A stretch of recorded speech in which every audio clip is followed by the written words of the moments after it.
The Bruce Campaign was a 3-year military campaign by Edward Bruce, brother of the Scottish King Robert the Bruce, in Ireland. It lasted from his landing at Larne in 1315 to his defeat and death in 1318 at the Battle of Faughart in County Louth. After his victory at the Battle of Bannockburn, Robert decided to expand his war against the English by sending an army under his younger brother Edward to invade Ireland. Another reason for the expedition was that supporters of the exiled House of Balliol had fled to Ireland after fighting at Bannockburn and remained a dangerous threat. These men were led by John MacDougall of Larne, who was the cousin of John III Cummin, Lord of Badenoch, nephew of King John Balliol. The murder of Cummin in 1306 had set off a bloody civil war for the throne of Scotland, which King Robert had all but won at Bannockburn and was now attempting to finish by capturing the last remaining stronghold. Robert was also invited by some of the native Irish to send an army to drive out the Norman settlers, and in return they would crown his brother High King of Ireland. This campaign to revive the High Kingship effectively ended with Edward's defeat and death in the Battle of Faughart in 1318.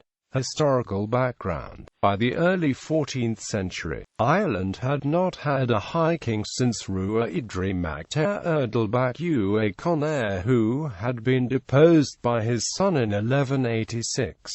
Further, the Plantagenet dynasty had been assigned Ireland by the papal document Larne.It in 1155 and indirectly ruled much of the eastern part of the island. The country was divided between the Gaelic dynasties that survived the Norman invasion and the Hiberno-Norman lordship of Ireland. In 1258 some of the Gaelic aristocrats elected Brian Uane High King. However, he was defeated by the Normans at the Battle of Downpatrick in 1260. The invasion of Ireland. In 1315 Robert the Bruce, King of Scots, sent his younger brother Edward Bruce to invade Ireland. Bruce's main mission in invading Ireland was to create a second front in the ongoing war against Norman England, draining her of much-needed men, materials and finance by creating havoc on the island, as well as depriving her of the Irish tax revenues contributing to the war effort. This became critical when the Isle of Man was recaptured by Norman-backed Scots from King Robert's control in January 1315, thereby threatening the south and southwest of Scotland and also reopening up a potential source of aid to England from the Hiberno-Normans and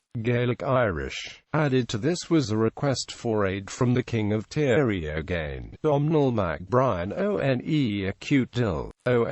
Acute Ill had been troubled by Norman incursions to the southeast, the east and west of Tieriogain, and to retain his lands. He and some 12 of his vassals and allies jointly asked for aid from Scotland. The Bruce brothers agreed, on condition that they would support Edward as King of Ireland, as the brothers envisaged themselves as separate rulers of Scotland and Ireland, while Robert would regain Man and Edward possibly make an attack on Wales, with Welsh support. They personally envisioned a grand Gaelic alliance against England, between Scotland and Ireland, since both countries had a common heritage, language and culture. One Acute Ill approved of the conditions for himself and on behalf of his vassals, and preparations began. At about this point, Roger Mortimer, 1st Earl of March, received news from Irish sources that an invasion was about to take place,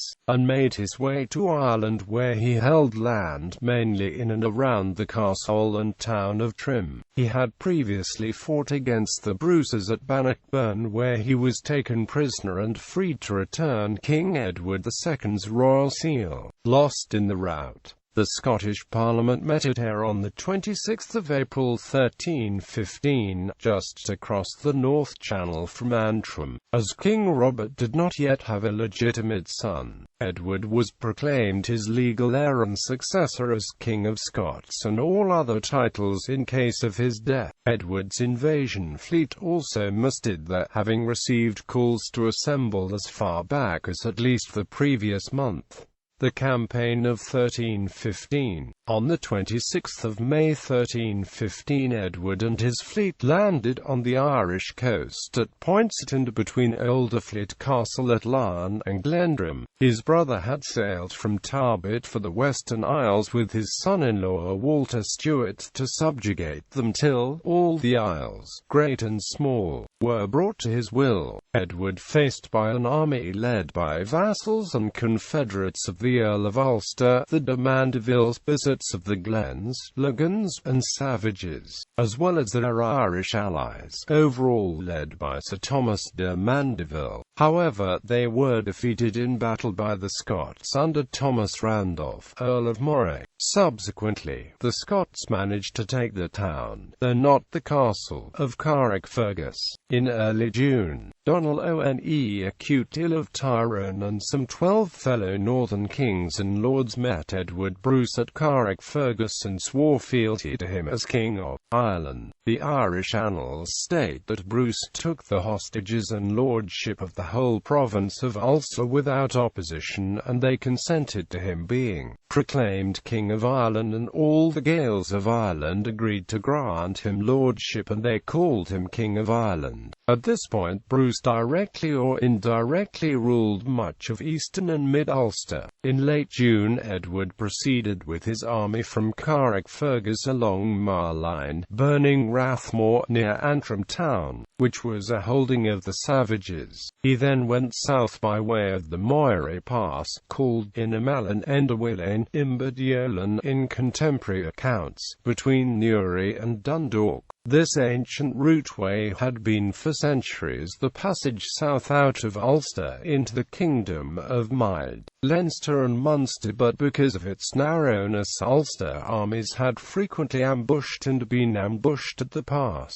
Here he was met by Magdul Chain of Clanbrassil and Machartan of Ivy, both of whom had submitted to him at Carrickfergus. Their attempted ambush ended in the defeat, and the army pressed on, destroying de Verdon's fortress of Castle Roach, and on the 29th of June attacked Dundalk. The town, another possession of the de Verdons, was almost totally destroyed, with its population, both Anglo-Irish and Gaelic, massacred alike. In July, two separate armies opposing Bruce met and assembled at Sliebrafe, south of Ardee. One was led out of Connacht by Richard Ogdebourg, 2nd Earl of Ulster, and his ally, the King of Connacht, Phelim Macadie Hua Conner. The second consisted of forces raised in Munster and Leinster by the justiciar Edmund Butler. The Scots-Irish army was located at Inniskeen, 10 miles north.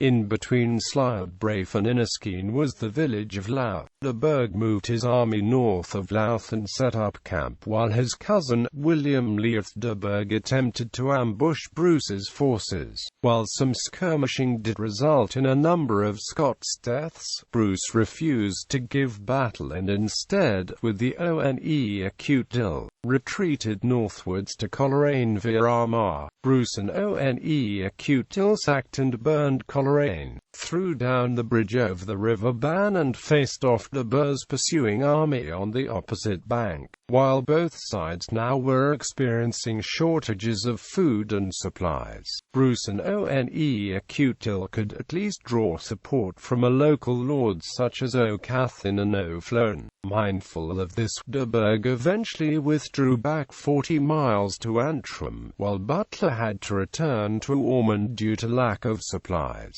In addition to this, Bruce sent separate messages both to King Phelim and a rival dynast, Cathal Hua Conner, promising to support them if they withdrew. Cathal managed to return to Connacht and had himself proclaimed king, leaving Phelim with no choice but to return to put down his rebellion. Worst was to follow. De Burgh found himself deprived of not 2 but 3 allies and their armies when his kinsman, Walter Touchburg, deserted back to Connacht at the head of several hundred men, probably to guard his own estates from the upcoming conflict. Thus, when in August Bruce and his men crossed the Bann, de Burgh retreated still further to Connacht, where on either the 1st and 9th of September a charge by the Scots-Irish led to his defeat. William Leith was captured and taken as hostage to Scotland by Moray, who arrived there on the 15th of September 1315 to raise more troops, his ships filled with booty.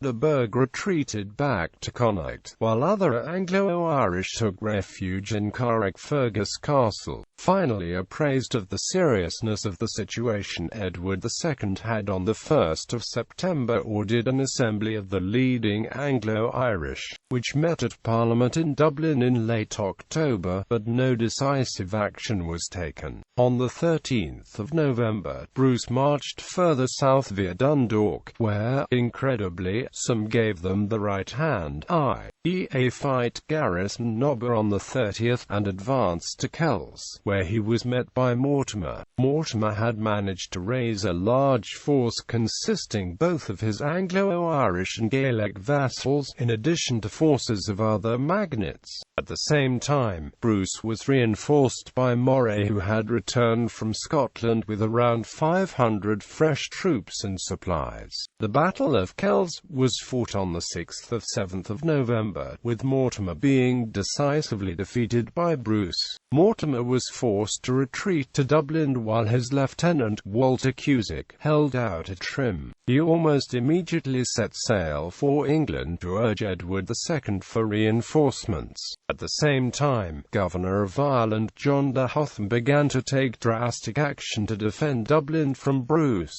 such as levying entire tenements and churches to use the stones to reinforce the walls. After sacking and burning Kells, Bruce proceeded to do the same to Granard, Finnair, the Cistercian monastery of Abbey Lara, and raided Angar, the lordship of Gaelic Lord O'Hanley. Bruce spent Christmas at de Verdon's manor of Lochsudie, consuming its supplies entirely, and before leaving, razing it to the ground. The only manors left alone belonged to Irish lords intimidated to join him, or that of a junior branch of the de Lacy family who, in an effort to gain lands, voluntarily joined him. Remonstrance of 1317. In 1317, Edward's Irish allies sent a remonstrance to Pope John XXII asking him to revoke Lord-Abilita and mentioning Edward as King of Ireland. Pope John ignored the request, and that we may be able to attain our purpose more speedily and fitly in this respect, we call to our help and assistance Edward de Bries, illustrious Earl of Carrick, brother of Robert, by the grace of God, most illustrious King of the Scots, who is sprung from our noblest ancestors, and as it is free to anyone to renounce his right and transfer it to another, all the right which is publicly known to pertain to us in the said kingdom as its true heirs, we have given and granted to him by our letters patent, and in order that he may do therein judgment and justice and equity, which through default of the prince have utterly failed therein, we have unanimously established and set him up as our king and lord in our kingdom aforesaid. For in our judgment and the common judgment of men he is pious and prudent, humble and chaste, exceedingly temperate, in all things sedate and moderate, and possessing power to snatch us mightily from the house of bondage with the help of God and our own justice, and very willing to render to everyone what is due to him of right, and above all is ready to restore entirely to the Church in Ireland the possessions and liberties of which she was damnably despoiled, and he intends to grant greater liberties than ever otherwise she has been wont to have. Defeat in 1318. After several years of mobile warfare, Bruce and his allies failed to hold areas that they had conquered. His army fed itself by pillaging, which caused increasing unpopularity. The Pan-European Great Famine of 1315 to 1317 affected Ireland also, and disease became widespread in his army, causing it to shrink, and he was defeated and killed at the end of 1318 at the Battle of Faughart in County Louth.